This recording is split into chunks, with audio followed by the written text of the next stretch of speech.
दोस्तों स्वागत है आप सबका 30 डे वोकैब चैलेंज के इस लास्ट वीडियो में। आज है डे 30 जिसमें आज हम लोग कुछ नए वर्ड्स पढ़ेंगे और यहाँ पे हमारा 30 डे वोकैब चैलेंज जो है वो ओवर होगा। सबसे पहला वर्ड है दोस्तों वेक्स। वेक्स जो कि एक वर्ब है। इसका मीनिंग क्या है? किसी को भी परेशान करना, किसी को इरिटेट करना या उसको अनॉय करना। या इसका एक और मीनिंग हो सकता है किसी को उलझाना अपनी बातों में या किसी को उलझाना किसी कॉन्सेप्ट में। ठीक है, जैसे कि लिखा है टू इरिटेट और कोज डिस्ट्रेस टू समवन, किसी को टेंशन देना या उसको परेशान करना।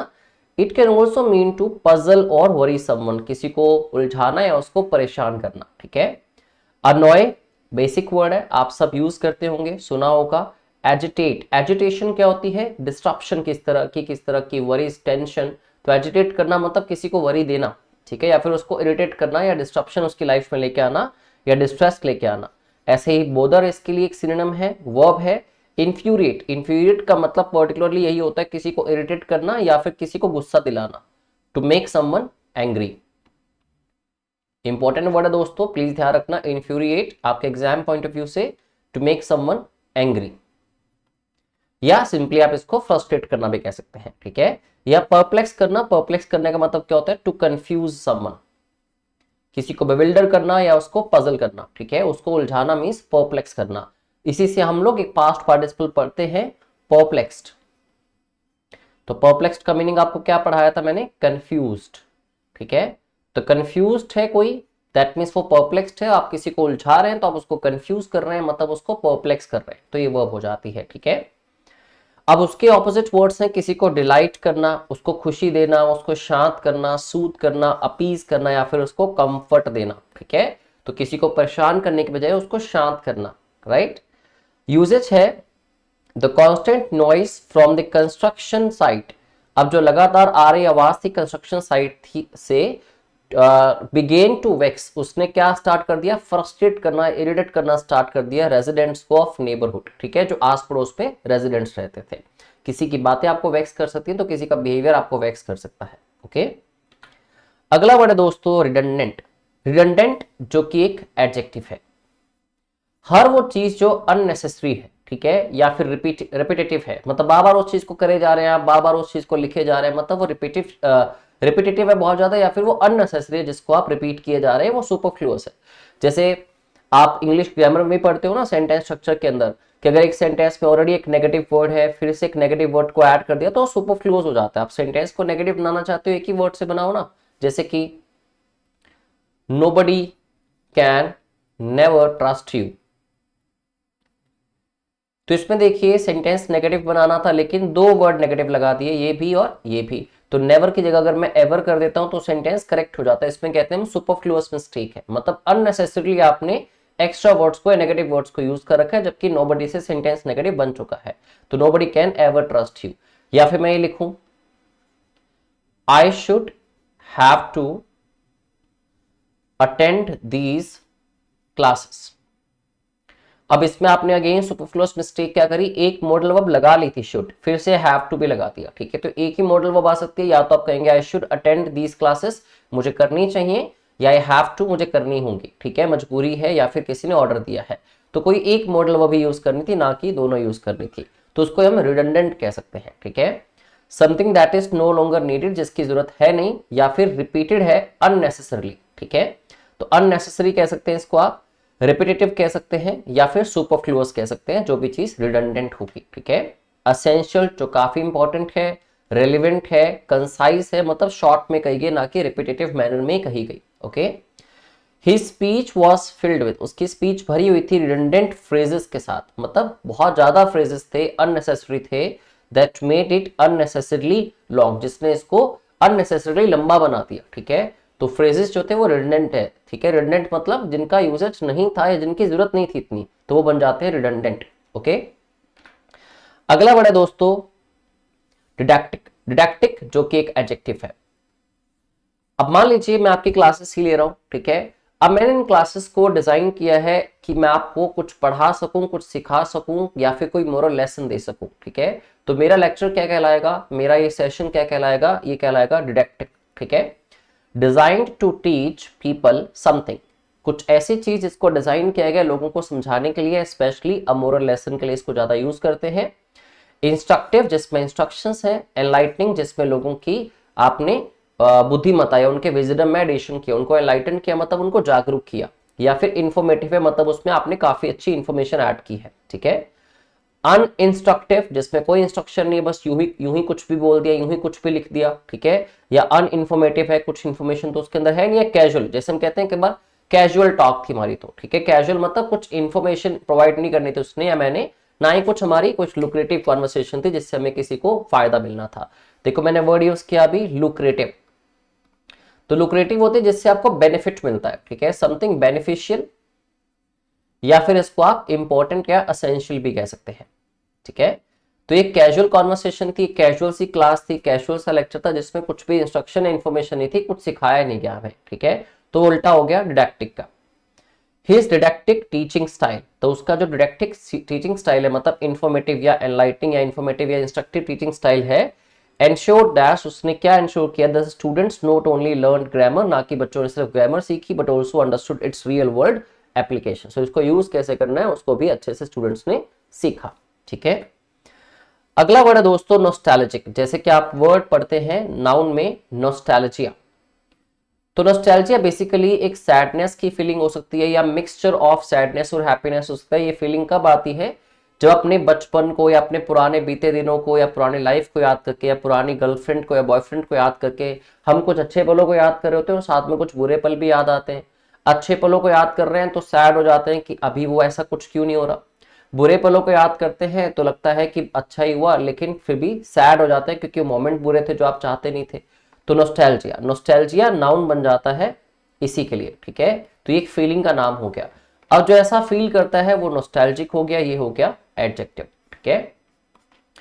अ सेंटिमेंटल लॉन्गिंग और अफेक्शन, एक लंबे टाइम तक जुड़े रहना किस चीज के साथ या उसके टुवर्ड्स मोहब्बत या अफेक्शन या क्लोजनेस होना for the past, often with bitter sweet emotions. तो बिटर स्वीट इमोशंस खट्टे मीठे, ठीक है। सेंटिमेंटल होना मतलब नॉस्टैल्जिक होना, कहते हैं ना सेंटी क्यों हो रहा है, मतलब पुरानी चीजों को याद करके कोई रोने लग गया या फिर उसने अपनी इमोशंस बाहर निकाले, उसको हम कहते हैं सेंटी क्यों हो रहा है, तो सेंटिमेंटल फील कर रहा है इस टाइम पे, उसकी फीलिंग्स सेंटिमेंटल है। या मेलनकॉलिक, जैसे नॉस्टैल्जिया को आप मेलनकॉली कह सकते हैं, ये मेलनकॉलिया कहा जाता है इसको। तो मेलनकॉलिया भी क्या होता है, इसी तरह की फीलिंग्स होती हैं, उससे बन गया मेलनकॉलिक या फिर रेमिनिसेंट, ठीक है। रेमिनिसेंट का मतलब भी क्या है, पुरानी कुछ चीजों को याद करके, बिटर स्वीट इमोशंस को याद करके जिससे आप अभी भी जुड़े हुए हैं, आपका अभी भी लगाव है, तो आप कई बार खुश या कई बार दुखी फील करते हैं, ठीक है। अगला वर्ड है दोस्तों एंटोनिम्स में डिटैच्ड, कि आपका तो कोई लगाव है ही नहीं, क्योंकि ये तो कह रहा था सेंटिमेंटल लॉन्गिंग है या सेंटिमेंटल अफेक्शन है, एक लगाव है। डिटैच्ड है या कोई फॉरवर्ड लुकिंग है, ये तो आगे की सोच रहा है, ठीक है, ये पिछली चीजों को भूल चुका है, भुला चुका है पूरी तरह से, या फिर अनसेंटिमेंटल है, ठीक है। यूजेस देखिए, the smell of rain on dry soil, ठीक है। होता है ना कि जब बारिश होती है तो मिट्टी के ऊपर जो बारिश गिरती है सूखी मिट्टी के ऊपर तो अलग सी फ्रेग्रेंस आती है। अब ये फ्रेग्रेंस आजकल अगर अर्बनाइजेशन की बात करें, अर्बन कम्युनिटीज की बात करें, अगर जिनके घर पक्के हैं तो इस स्मेल को, इस फ्रेग्रेंस को महसूस नहीं कर पाते क्योंकि उनके आसपास कच्ची मिट्टी या खाली मिट्टी नहीं है, ठीक है। तो यहीं पे सेंटेंस है, the smell of rain on dry soil field him, उसको भर दिया with nostalgic memories of his village, कि उसको अपनी गांव की याद आने लगी कि ये मिट्टी तो खुशबू बिल्कुल वहीं की है, ठीक है। तो उसको इस तरह से बिटर या स्वीट इमोशंस फील किए उसने और थोड़ा सैड या खुश फील किया। अगला वर्ड है दोस्तों फ्लिपेंट। फ्लिपेंट जो कि एक एडजेक्टिव है, ये किसी की बिहेवियर के लिए यूज कर सकते हो आप, किसी पर्सन के दिए रिमार्क्स के लिए या किसी पर्सन के नेचर या उस पर्सन के लिए डायरेक्टली आप यूज कर सकते हो फ्लिपेंट। मीनिंग क्या होता है, अ डिसरिस्पेक्टफुल और कैजुअली डिसमिसिव एटीट्यूड। डिसरिस्पेक्टफुल का मीनिंग तो सब जानते ही हैं, ठीक है, निरादरकारी। डिसमिसिव क्या होता है, कैसा पर्सन, किसी भी पर्सन को आप डिसमिसिव कब कहते हो, किसी का डिसमिसिव एटीट्यूड है मतलब वो बंदा ऐसा सोचता है कि something that is in front of me और something that I am being talked about, ठीक है, जिसके बारे में मुझसे बात हो रही है, that is not worth considering. तो जो लाइटली लेता है चीजों को, ठीक है, सीरियस नहीं लेता, उसको कहते हैं डिसमिसिव।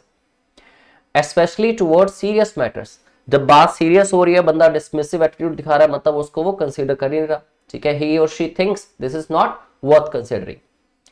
डिसरिस्पेक्टफुल कह सकते हैं आप फ्लिपेंट को, या फेशियस कह सकते हैं आप इसको, ठीक है। फेशियस का मतलब क्या होता है, जो पर्सन डिसमिसिव बिहेवियर का ही होता है, या फिर केयरलेस, ठीक है।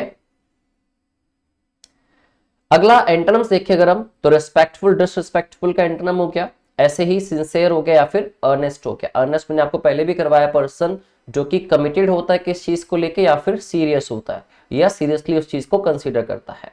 ठीक है, अगर मैं कहता हूं all of you are studying earnestly, that means you are studying seriously. ठीक है, कमिटेड या सीरियस, सॉरी, अर्नेस्टली का बन जाएगा सीरियसली। यूजेस देखें, द स्टूडेंट्स फ्लिपेंट एटीट्यूड, जो विद्यार्थी का फ्लिपेंट एटीट्यूड था, डिसमिसिव या डिसरिस्पेक्टफुल टुवर्ड हिज एग्जाम, कि वो सीरियस नहीं ले रहा था उस चीज को। फ्रस्ट्रेटेड हिज टीचर्स, उसके टीचर्स को उसने फ्रस्ट्रेट कर दिया, या कह सकते हो vexed his teachers. Vexed word पढ़ा है ना मैंने पीछे, वेक्स, ठीक है, या इन्फ्यूरिएट कर दिया। ओके, अगला वर्ड है मेटामॉर्फोसिस। मेटामॉर्फोसिस काफी कॉन्टेक्स्ट में यूज किया जाता है। मीनिंग क्या होता है इसका, अ सिग्निफिकेंट चेंज, जब भी किस चीज में चेंज आता है या एवोल्यूशन आती है किसी चीज की फॉर्म में, स्ट्रक्चर में या उसके कैरेक्टर के अंदर, often use to describe the process by which, ऐसे प्रोसेस को डिफाइन करने के लिए इसको यूज करते हैं, बाय विच ऑर्गेनिजम्स जो हैं develop, organism develops from one stage to another, एक स्टेज से दूसरी स्टेज में जब वो एंटर करते हैं उनके अंदर जो बदलाव आते हैं, ठीक है, उसको कहा जाता है मेटामॉर्फोसिस। ठीक है, जिसके लिए इजी वर्ड क्या है, ट्रांसफॉर्मेशन, एवोल्यूशन या फिर ऑल्टरेशन। ऑल्टरेशन भी क्या होता है, चेंज होता है, तो इसको आप सिनोनिम में चेंज कह सकते हो, ठीक है, या फिर ट्रांसफॉर्मेशन कह सकते हो। स्टैग्नेशन मतलब उस चीज का वहीं पे ठहर जाना, और रादर देन उसका इवॉल्व होना या उसकी रेवोल्यूशन होना या एवोल्यूशन होने की बजाय उसका उल्टा गलना सड़ना शुरू हो जाना, डिके होना स्टार्ट हो जाना, या फिर डिटीरियोरेशन। ठीक है, तो इसके ऑपोजिट वर्ड्स हो गए। The Metamorphosis of the caterpillar, अब कैटरपिलर का जो ट्रांसफॉर्मेशन है इनटू अ बटरफ्लाई, जो वो बटरफ्लाई में कन्वर्ट होता है, is one of the natures most fascinating transformations, वो नेचर की सबसे ज्यादा फैसिनेटिंग ट्रांसफॉर्मेशंस में से एक है। फैसिनेटिंग क्या होती है दोस्तों, जो आपको बड़ा एल्योर करती है, बड़ा अट्रैक्ट करती है, ठीक है, जिसको आप कह सकते हो मैस्मराइजिंग।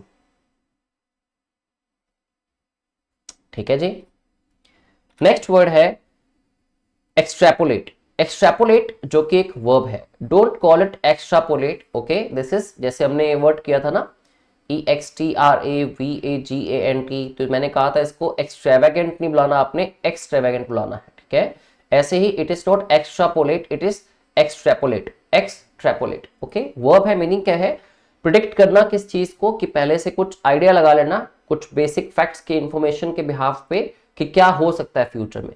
To predict something based on known information, जो इन्फॉर्मेशन आपके पास होती है उसके बेसिस पे किस चीज का अनुमान लगाना। ठीक है, इन्फर करना, जैसे कि हम कॉम्प्रिहेंशन करते हैं तो उसमें इन्फ्रेंस के क्वेश्चंस आते हैं ना, हम लोग इन्फर करते हैं वहां पे, ठीक है, कि क्या आइडिया या अनुमान लगाया जा सकता है ऑथर की इस बात से।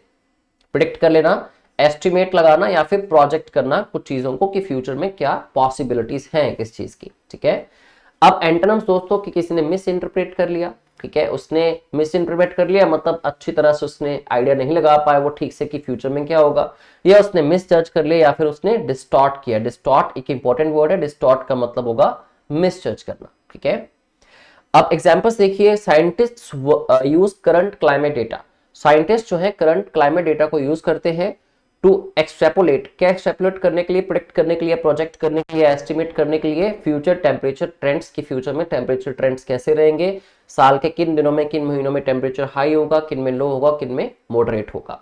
ठीक है, अगला वर्ड है दोस्तों फैलेसी। फैलेसी जो कि एक नाउन है, कई बार कुछ धारणाएं हम अपने मन में बिठा लेते हैं जो कि झूठी होती हैं। ठीक है, कुछ धारणाएं जिनका कोई लेना देना नहीं है, जिनका कोई सर पैर नहीं है, या फिर जिनके पीछे कोई लॉजिक नहीं है, उनको कहते हैं फैलेसी। अब मिस्टेकन बिलीफ, ठीक है, एक ऐसा बिलीफ जो मिस्टेकन है, फॉल्स आर्ग्यूमेंट है, ठीक है, जो झूठा है, और एरर इन रीजनिंग, या फिर आपकी सोच समझ के कोई तो गलती हुई है आपसे। Often based on flawed logic, मतलब फ्लॉड मतलब जिनमें कुछ कमियां होती हैं, ठीक है, उनके बेसिस पर हम कुछ भी धारणाएं बना लेते हैं, जिसको आप इजी वर्ड्स में कहते हो मिसकंसेप्शन, या फिर डिल्यूजन। डिल्यूजन भी क्या होता है, एक तरह का भ्रम, ठीक है, कि ऐसा होगा लेकिन एक्चुअली वैसा होता नहीं है, उसको डिल्यूजन कह देते हैं। या फिर मिस बिलीफ, बिलीफ का उल्टा हो गया मिस। अब दूसरी तरफ एक बात हो रही है ट्रुथ की, या किसी लॉजिकल फैक्ट की, या किसी चीज की एक्यूरेसी की, या फिर साउंड रीजनिंग की। अब इसमें क्या है, उसमें आपकी रीजनिंग में, मतलब आपकी लॉजिकल रीजनिंग में या फिर आपकी लॉजिकलिटी में कुछ कमी थी, कुछ तो गलती थी। ये कह रहे हैं साउंड रीजनिंग जो उसका ऑपोजिट हो गया। ठीक है, कि मतलब आपने जो चीजें सोची हैं, जो बिलीफ बनाया, उसके पीछे लॉजिक्स है कुछ। ठीक है, So the idea that more hours of studying always lead to better results, ये जो आइडिया है ना, या फिर जो कंसेप्शन बनी हुई है कि ज्यादा घंटे पढ़ेंगे तो बेटर रिजल्ट आएगा, इज अ फैलेसी, ये एक मिसकंसेप्शन है, ठीक है। ऐसा नहीं होता, क्यों?